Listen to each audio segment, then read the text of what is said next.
Call center agent ka ba na nagnanais na magnegosyo? Pwes tapusin mong video na to para magkaroon ka ng idea sa pagninegosyo. Ako nga pala si Mapen Morados, isang call centerpreneur na may mahigit ng 10 taon sa pagninegosyo. Pagayan, just to share, 2011, nagtrabaho ako sa call center as agent. So, that time, sakto lang yung sahod para sa mga first-timer na mag-join sa BPO industry.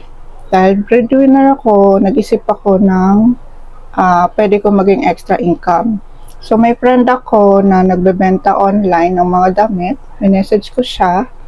Tapos, nag-ask ako kung pwedeng sendan niya ako ng mga image or mga picture para i-post ko rin at ibenta sa FB ko. And then, pag may order sa akin, sa kanya ako, binibigay ko sa kanya yung mga details.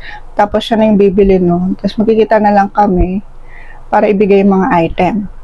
So, tapos nagbenta rin ako ng mga gold, insurance, at marami pang iba. So, ito na yung dalawang dapat mong gawin para magkaroon ka ng negosyo. Una dyan, execution. So, kung may naisip kang idea, go for it. Execute mo na yan kasi hindi mo naman malalaman kung okay ba yan or hindi. Basta importante, nakapagsimula ka. Pangalawa is magbenta. So, pwede kang magbenta or kahit ano, pwede mong ibenta, mapa-product man yan or services.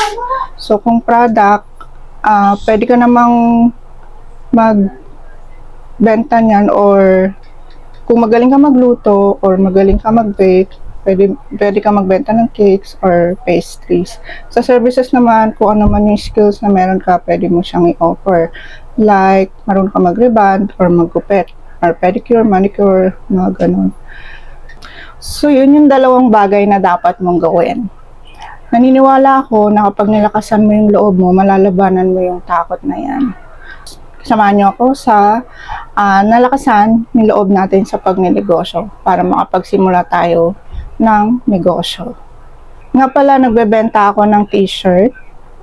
Ito, call centerpreneur.